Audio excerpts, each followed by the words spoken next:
Hola, buenas noches. Programa especial hoy con uno de los candidatos a presidentes que tiene el país de cara a las próximas elecciones, de cara al próximo 25 de octubre, el doctor Adolfo Rodríguez Sá. ¿Cómo le va, doctor? ¿Cómo anda? Buenas noches, qué lindo estar en Córdoba. Gracias por invitarme a este programa y bueno, muy contento de estar en Córdoba. Y es el menos beligerante de los candidatos presidenciales. Es una estrategia, es su personalidad, es su modalidad, ¿cómo es? Son los años. Los años te dan experiencia. Pero tú un hombre joven.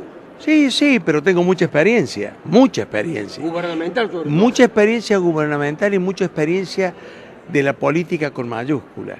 Entonces, a mí me parece que hoy la prudencia, el diálogo, el respeto nos va a permitir encontrar el camino más difícil, que es el camino de los acuerdos. Pero usted imagínese una Argentina con acuerdos, que nos pongamos de acuerdo cómo combatir la inseguridad. Constantemente Alberto, en todas las participaciones públicas, finca su discurso al Adolfo en el acuerdo. Usted dice, del domingo 25 en adelante van a surgir dos candidatos y va a haber acuerdo. ¿En qué finca usted la idea de que pueda haber acuerdo entre gente que se dice de todo? Bueno, primero que hay que establecer el diálogo, ¿no es cierto? Segundo, que si hay doble vuelta, es que ninguno tiene un cheque en blanco. Entonces yo le digo, primero, cordobeses, no le demos un cheque en blanco a los candidatos. Tenemos la oportunidad de hacerlo en dos etapas. Primero, clasifiquemos a los dos que van al balotaje. ¿Va a haber balotaje? Va a haber balotaje.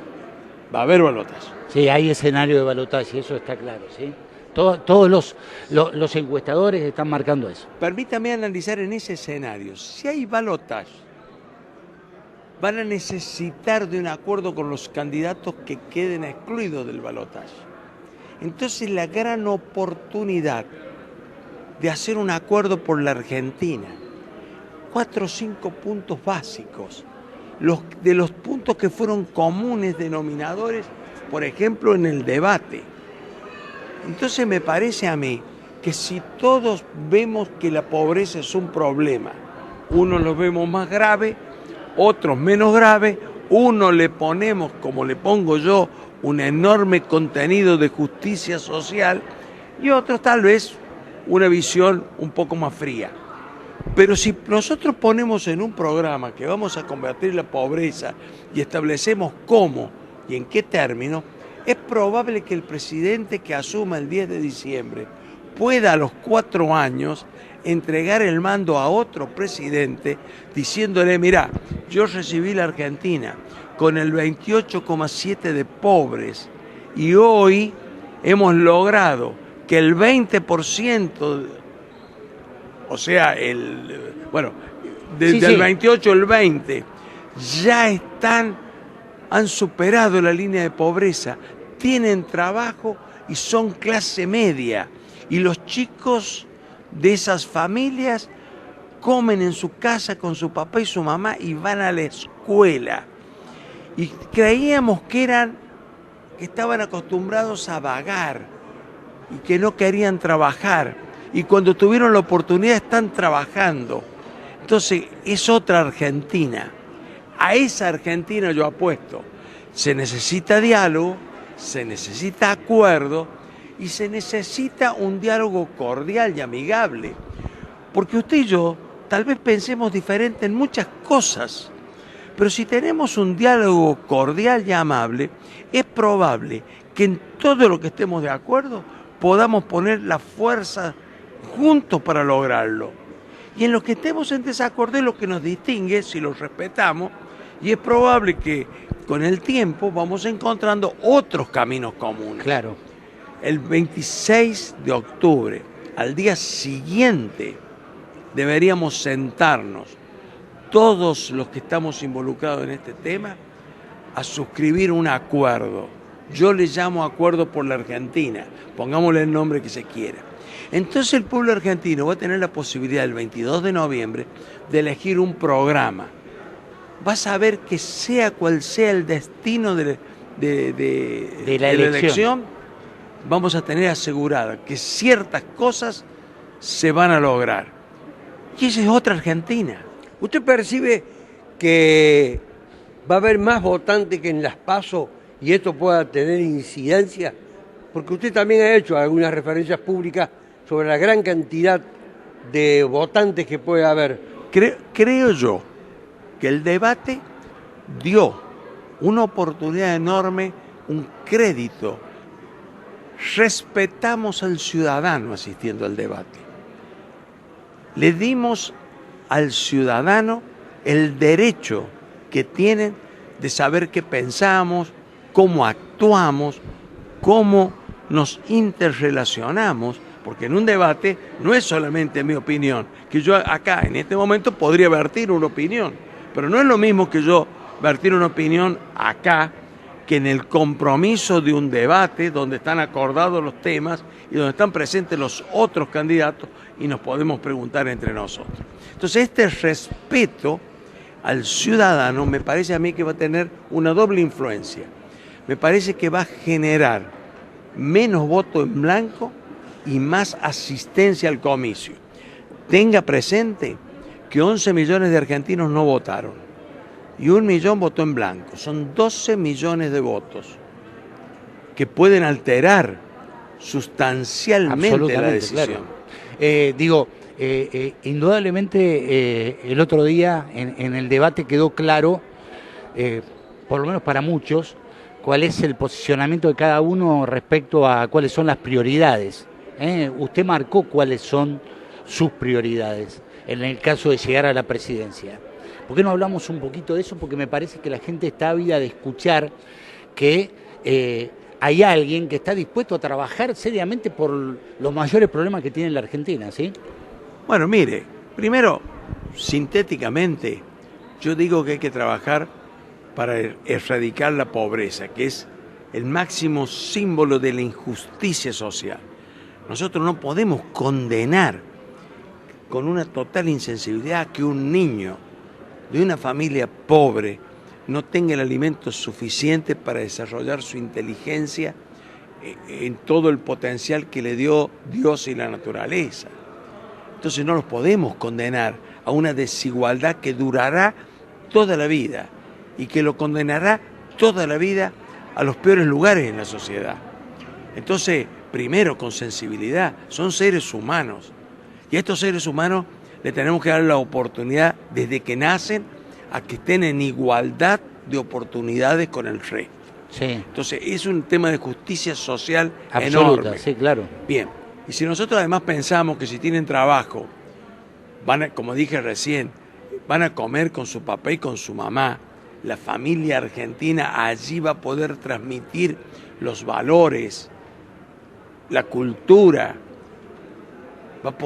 el papá va a poder saber si ese chico, si su hijo es feliz, si está contento, si está triste, si escucha música, si juega al fútbol.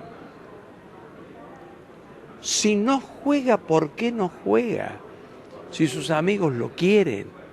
Todo eso hace a la formación del ser humano, de una sociedad mejor, que es a lo que aspiro. Pleno empleo, para erradicar la pobreza. Y para lograr el pleno empleo, no podemos actuar con la insensibilidad de los llamados economistas del poder económico argentino. Por favor, toda la producción está en el interior del país. Devastada. En las provincias argentinas, devastada.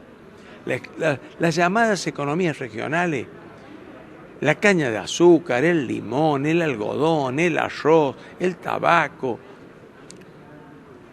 las aceitunas, las nueces, las peras y las manzanas, las ovejas, el pescado, lo que usted mire está en una situación terminal. La lechería, situación terminal. ¿Y qué ocurre ante la situación terminal? Los pequeños productores tienen que vender y empieza la desocupación. Y cuando vende un pequeño productor tenemos que ir al origen. Su abuelo un día llegó a un lugar desértico y soñó transformarlo en un vergel y plantó manzanos o caña de azúcar o limones o maíz o soja, cultivó la tierra, aprendió a producir, le enseñó a sus hijos, le enseñó a sus nietos, y hoy quizás sus nietos, sus bisnietos están a cargo de los emprendimientos productivos. Y con una crueldad enorme los hacemos fundir. ¿Y cuál es el destino de esa familia? Ir a trabajar en el conurbano cordobés o rosarino, en un taller, arreglando heladeras o arreglando autos, cuando su cultura, su trabajo, su forma de vida, su alegría es vivir en el campo, cultivando la tierra, etc. Entonces esto es muy malo. Claro, Entonces, si ponemos en hay marcha, perversión ahí, ¿eh? si ponemos en marcha el aparato productivo del país, si a la industrialización le prendemos el motor, si a la industria automotriz le aumentamos el número de componentes argentinos acordado, yo no estoy diciendo imponiéndole a las empresas, llamemos a las empresas y digamos, usted fabrica en la Argentina y el 20% que usa son componentes argentinos. Bueno, en este año tenemos que aumentar los componentes al 22, 23%, y el año que viene al 27%, y el siguiente al 30%, con un gradualismo que permita ir acomodando las cosas. Usted sabe que por cada punto de componente argentino se suman 7.000 obreros de alta especialización en la industria automotriz. Y eso significa todo un ascenso social, porque los que están ascienden y se incorporan abajo, 7.000 obreros que son obreros especializados, que tienen fantásticos sueldos, fantásticos no, exageré, buenos sueldos. Bueno, si la Argentina, con pleno empleo, poniendo en marcha el aparato productivo del país, ni que hablar si sacamos los ROE y sacamos las retenciones, el mundo de la agricultura y de la ganadería y el complejo agroalimentario argentino se ponen en marcha. ¿Que hay que hacer otras cosas más? Sí, por supuesto que sí. El discurso de Adolfo es atrapante, pero lo quiero reinstalar en otra realidad por un momento, sin perjuicio de que vuelva sobre su programa. Dos situaciones que son materia de una gran controversia. El uso de la cadena oficial de radiodifusión por parte de la presidenta. ¿Qué reflexiones merece? Es un abuso, no es un uso, es un abuso. Es un abuso, es la utilización del Estado al servicio de las personas. Yo soy peronista y Perón nos enseñó que primero está la patria, después el movimiento y por último los hombres.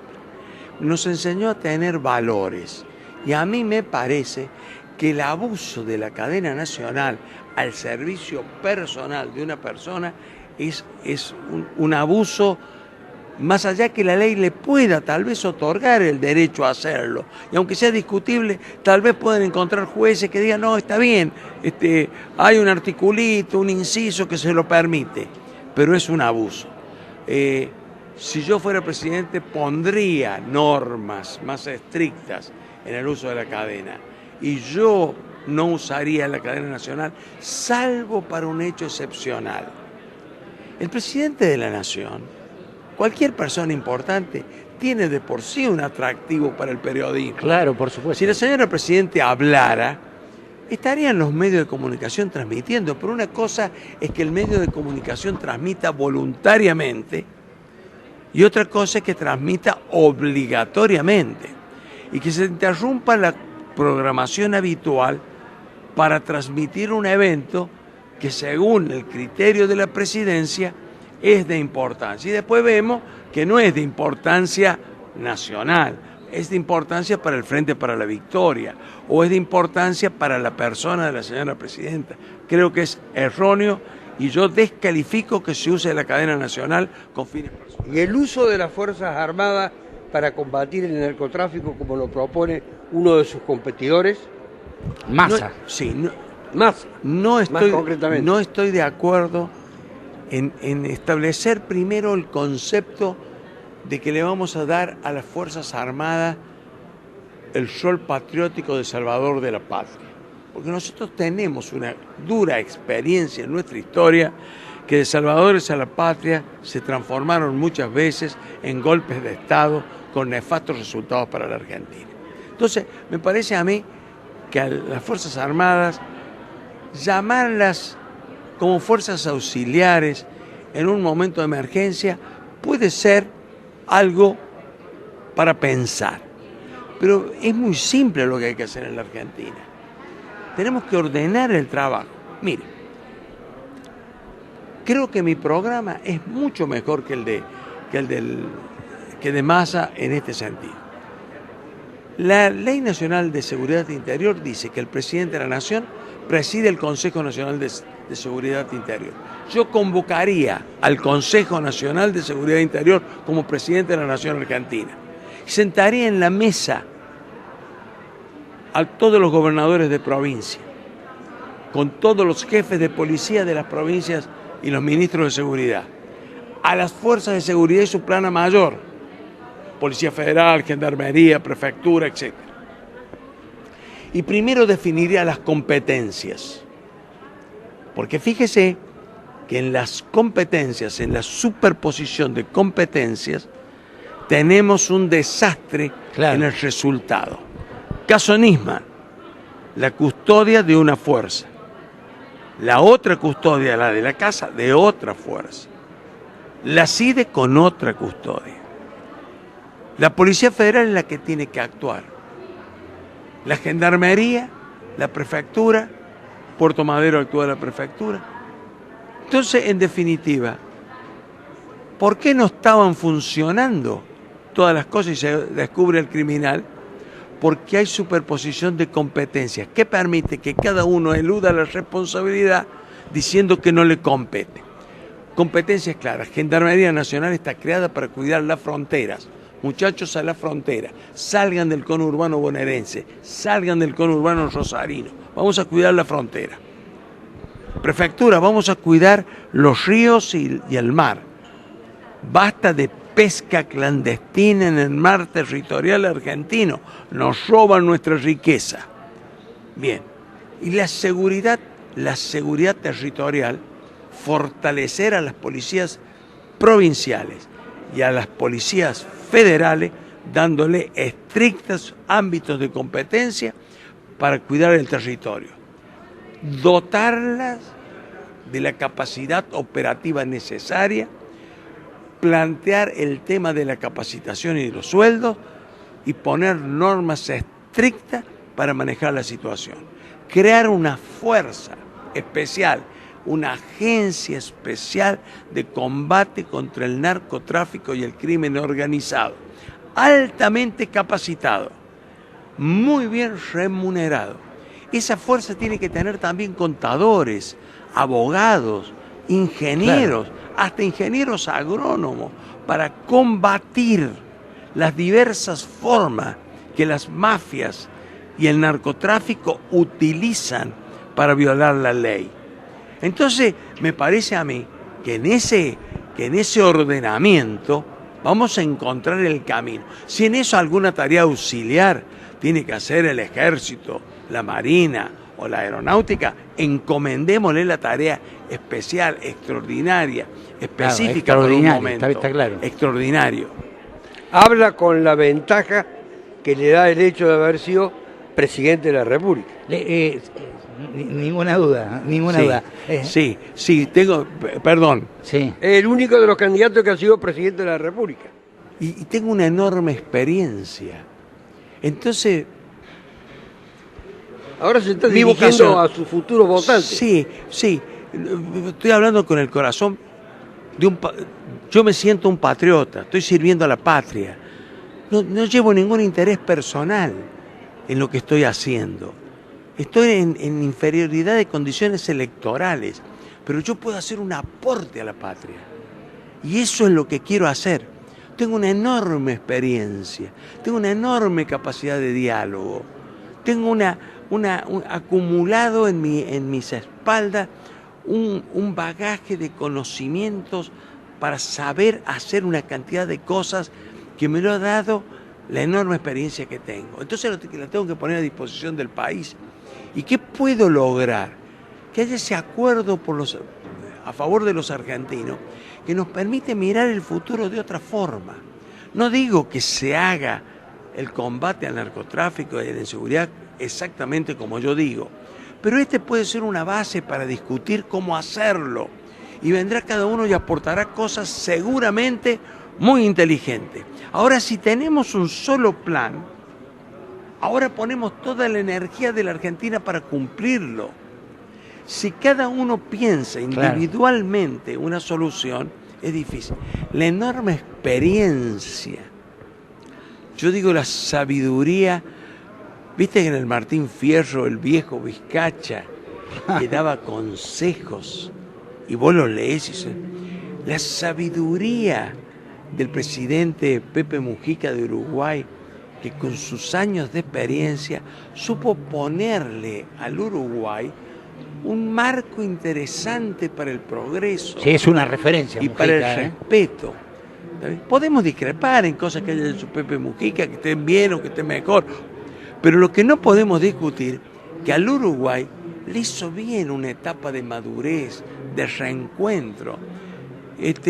Pepe Mujica, habiendo sido tupamaro, habiendo estado preso, empezó su mandato convocando a los expresidentes, sentándolos en la mesa y pidiéndole ayuda. Y creó un marco de diálogo entre las fuerzas políticas y la dirigencia política del Uruguay. Y encontraron mejores caminos.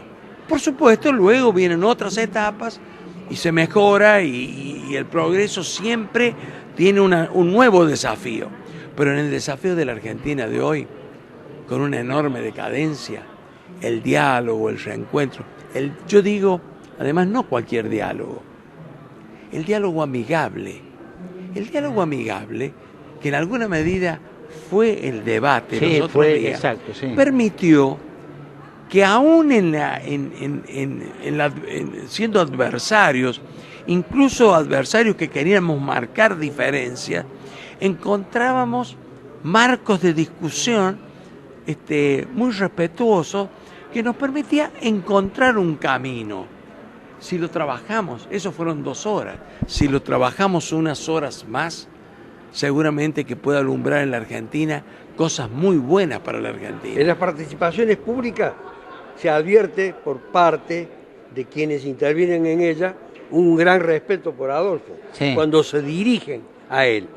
En el comienzo del debate que usted te está haciendo referencia, Del Caño, el candidato del FIT, hizo una apreciación sobre su provincia, sobre la provincia de San Luis, que era desacertada o resultado de la desinformación. Y usted le respondió cautelosamente, pero con datos. Sí, sí, y con respeto. Porque ¿Cómo terminó ese debate con él particularmente? Yo creo que todos nos sentimos que salimos más, no sé si decirlo amigos. No se habló.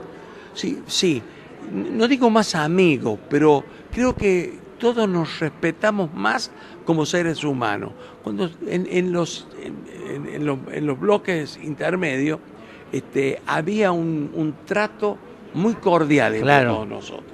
Se acercaban los asesores, es decir, se hablaban entre ellos. Sí, los asesores y entre nosotros, y entre nosotros y los asesores. Sí, claro. Se creó un clima muy bueno. Entonces quiere decir que se puede. Entonces yo digo, si se puede, ¿por qué no transitar el camino? Sería muy bueno, muy sano para la Argentina. Adolfo, en este marco que usted está señalando, ¿a dónde lo ubica Scioli? Porque Scioli no participó del debate, forma parte de un proyecto de gobierno que ha tenido como eje principal básicamente la confrontación. ¿A dónde lo pone? ¿Lo saca de ese modelo que representa el kirchnerismo? Yo creo que Scioli cometió un grave error, porque Scioli participó en los actos preparatorios del debate. Suscribimos y aceptamos las condiciones del debate. Muchas de las condiciones las impuso el equipo de Scioli para evitar que se transformara Scioli en el debate en la víctima de que todos le pegaran. Así que él participó en las condiciones, en la redacción de las reglas y aceptó las reglas de juego que se fijaron. Y él fue parte importante de la fijación. Y después que aceptó participar, que aceptó las reglas de juego, dijo que no participaba. No cumplió con la palabra empeñada. Está muy mal. Esto es la parte mala. La parte buena, ¿qué creo yo? Me parece que Scioli es un hombre de diálogo. Y es un hombre de diálogo cordial. Es un hombre de diálogo cordial. Entonces, si se incorporara en esta discusión el 25 de octubre, creo que podría aportar muchos puntos para el acuerdo. Y creo que si nosotros tuviésemos un programa, reitero, le haríamos un gran bien a la Argentina. Y si lo suscribiéramos todos, tendríamos lo que llaman permanentemente políticas de Estado. Tendríamos políticas de Estado para empezar a transitar un camino.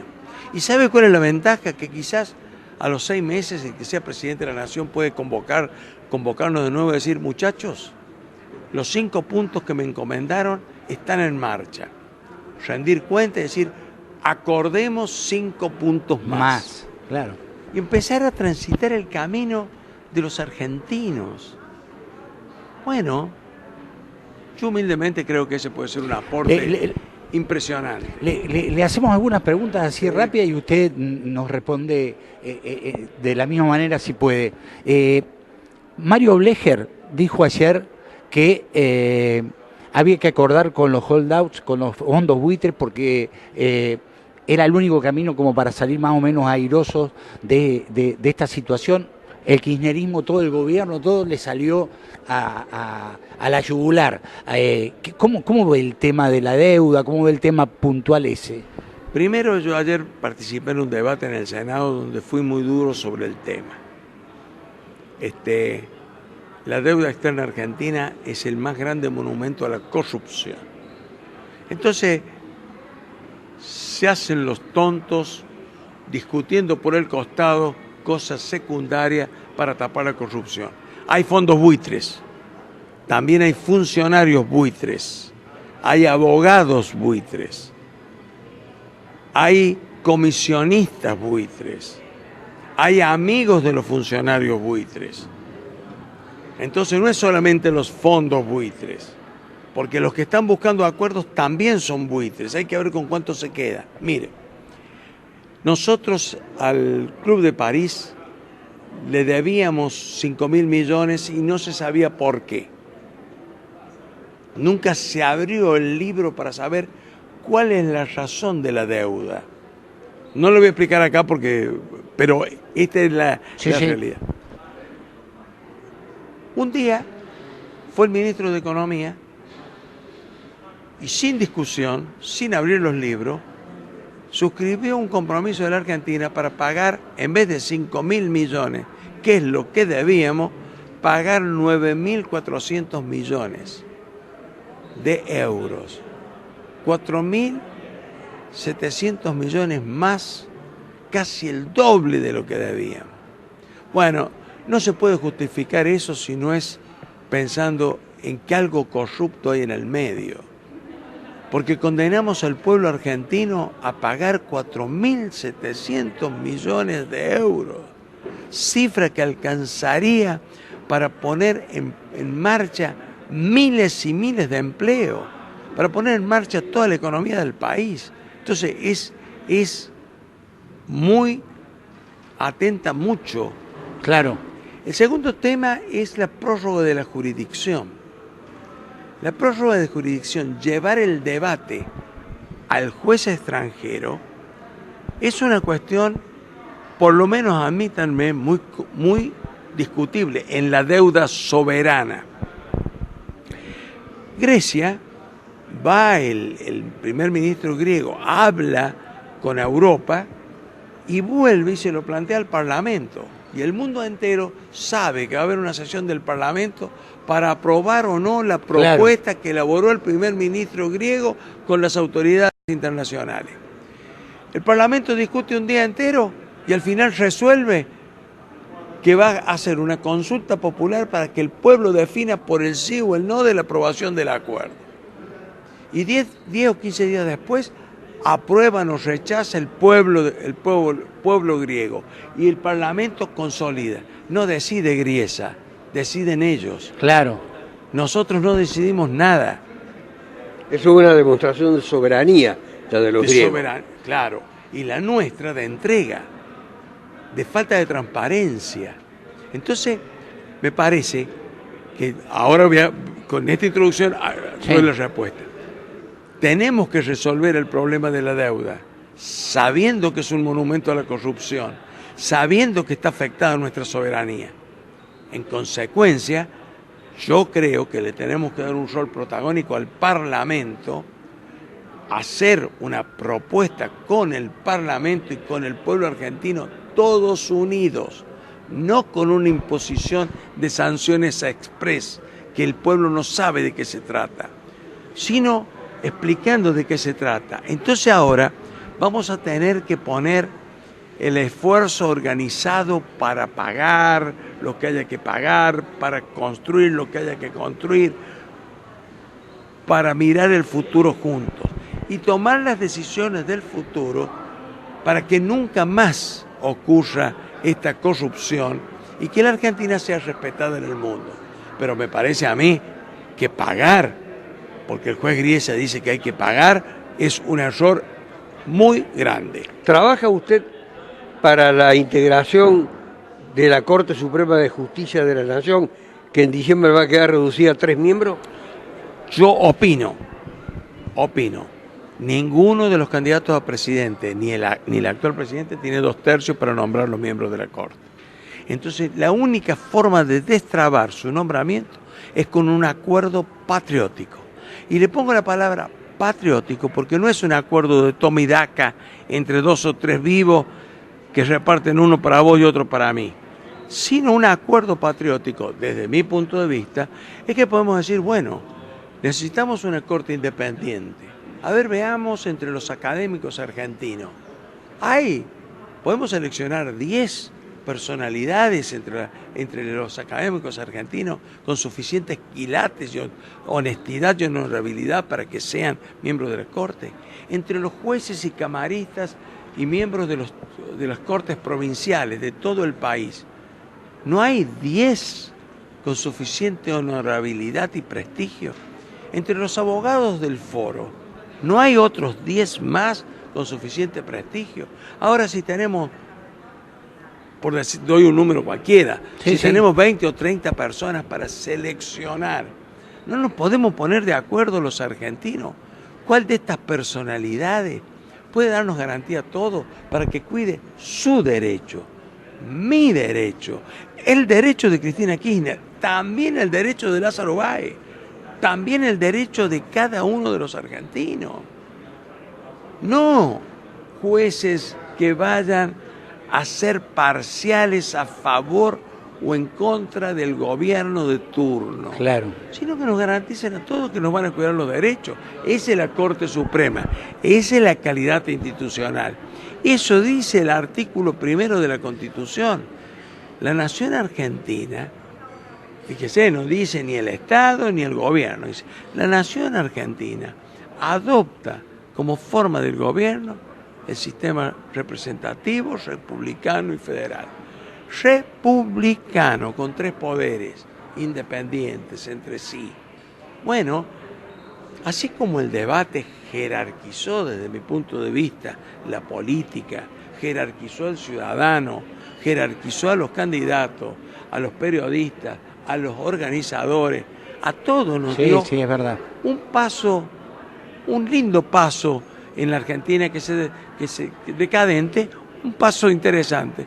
Deberíamos encontrar en cada una de las actividades este paso de calidad. Adolfo, se conoció un estudio de la Universidad de Palermo y de la consultora Gallup vinculados con un tema que usted lo conoce muy bien porque ha sido una característica del peronismo, la movilidad social ascendente, ¿sí? Es decir, escalar en el estrato social.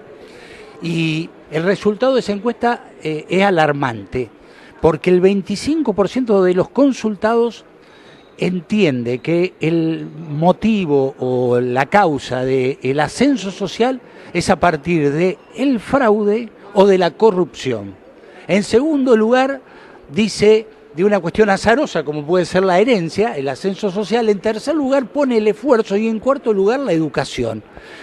Es decir, esto indudablemente es como para reflexionar si esto fuera realmente así. Digo, este es un estudio de la Universidad de Palermo y de la consultora Gallup, y uno puede presuponer, teniendo en cuenta los antecedentes, que son válidos. ¿Qué reflexión le merece? Bueno, es alarmante, porque la Argentina que teníamos valoraba la educación y valoraba el trabajo, y el ascenso social era fruto del esfuerzo. Vinieron los gringos inmigrantes, nuestros abuelos, y bueno, de albañiles, de plomeros, cultivando la tierra, ordenando una vaca, trabajando todo el día, lograron que su hijo fuera a la universidad y fuera ingeniero, militar, médico. Y el progreso social ascendente se hizo en fruto al trabajo, al esfuerzo, y ese fue el ascenso social. Tenemos que volver a esa escala, pero para volver a esa escala tiene que haber trabajo digno, no trabajo esclavo. El ascenso social también lo hace que yo aspire a ingresar a aquella fábrica donde yo puedo tener una alta calificación como obrero, puedo tener reconocimientos, puedo tener un salario adecuado que me permita tener mi casa, mi departamento, mi esparcimiento, tener vacaciones, poder educar a los hijos, y cuando el chico de 15 años viene, papá, necesito un par de zapatillas nuevos, yo tenga la posibilidad de comprarle el par de zapatillas. Ahora, si yo no tengo ninguna posibilidad, si todas las posibilidades están cerradas, si los dirigentes de la politiquería argentina al presupuesto le dicen caja y hacen alarde de que la caja la manejan a gusto y paladar y roban escandalosamente, claro que dan un mal ejemplo. Eso es lo que tenemos que terminar. Ese es el cambio positivo que tenemos que producir. ¿Cómo hacemos para empezar a transitar el otro camino, claro, el camino correcto? Bueno, es el camino del trabajo. Entonces, a un señor que quiere sembrar maíz, señor, déjelo sembrar maíz y que gane, y que si su hijo quiere ser ingeniero agrónomo para ver cómo hace mejor la siembra de precisión, cómo hace mejor para industrializar ese maíz y transformarlo en un producto industrial. Y si el señor quiere plantar manzanos o quiere plantar olivos, déjelo, foméntelo, ayúdelo, ponga a su servicio la ciencia y tecnología del país. Entonces empezamos a invertir las cosas. Claro, claro. El ascenso social se produce porque yo quiero el reconocimiento de que aún en la tarea más elemental, porque tengo un criadero de pollos, mis pollos son los mejores, los que mejor se cotizan en el mercado, porque logré la mejor forma de alimentarlo. Bueno, eso ocurre en las sociedades maduras, en las sociedades que crecen, que dan oportunidades. La Argentina venían a hacerse la América y se hicieron la América. Pero ahora permítanme, y en esto voy a decir una cosa por primera vez. Me entero los otros días, por un artículo de Voz del Interior del año pasado, que vinieron 2 diputados ítalo-argentinos a Córdoba a hablar con el gobernador de la Sota, en nombre de los bonistas italianos que tienen un pleito con la Argentina por pago de la deuda externa. Ítalo-argentinos, pero venían a representar a los bonistas italianos, que son una especie de buitre nada más que europeo. Claro. En vez de yanqui, buitre europeo. Pongámosle, no sé, ¿son argentinos o son italianos? Y ellos dijeron ese día que los tres candidatos a presidente más importantes, que Scioli, que Macri y que Massa, tienen doble ciudadanía. Lo vi ayer, es una noticia del año pasado. Es una cosa que está mal. Un candidato a presidente no puede tener doble ciudadanía. Éticamente, quien nos va a representar a nosotros no puede tener además otra ciudadanía. Claro. Tiene que tener ciudadanía argentina y sentirse orgullosamente argentino. Pido en este prestigioso programa, por primera vez, que si fuera cierto lo que dijeron, si Scioli, si Macri y si Massa tienen doble ciudadanía, que rectifiquen el camino y que renuncien a la otra ciudadanía y que se expresen ante el pueblo argentino, que se sienten orgullosamente argentinos. Estamos terminando con una revelación explosiva. Explosiva, claro. Es realmente muy fuerte esto que acaba de decir. Nos están sí, pero vamos a decir una cosa. acosando. Muy bueno, digo, es muy bueno, periodísticamente, para nosotros es muy bueno que usted haya hecho esto, porque además lo pone a Scioli, a Massa y a Macri en la necesidad de tomar una decisión. Que aclaren. Que aclaren. Que aclaren. Yo no estoy diciendo que no pueden ser candidatos. Estoy diciendo que éticamente está mal. Está bien. No éticamente está mal. El presidente de la Nación Argentina tiene que ser argentino, claro, dice la Constitución, no argentino-italiano. Seguro. Le dejo, dado que usted tiene cierta admiración por Adolfo, le dejo la última pregunta. Ha dicho todo. ¿Eh? Ha dicho todo, ha sido muy didáctico, ha sido muy generoso en la disposición de los recursos y de la elocuencia, y además ha hablado como quiere la gente que se le hable, de una manera que lo entienda. Las preguntas me parece que serían a esta altura súper abundantes. Yo me siento muy satisfecho con el resultado de haber participado de la experiencia y de haber escuchado a un hombre de Estado que sabe de qué se trata. Está lleno de chantas la Argentina, sí, en todos los niveles. Periodismo, ciencia, política, juristas, etc. Es bueno encontrarse con alguien que se aparta de esa caracterización, a mi entender, nefasta. Bueno, no agregamos nada más, lo cerramos así, Adolfo. Un saludo afectuoso. Le agradezco mucho. A esta Córdoba que siempre fue un modelo importantísimo de la Argentina. Un saludo afectuoso para todos los cordobeses. Muy bien. Gracias a usted. Gracias, nos vamos. Espero que puedan de alguna manera sacar conclusiones de todo lo que dijo Adolfo Rodríguez Sá, candidato a presidente por Compromiso Federal. Chau.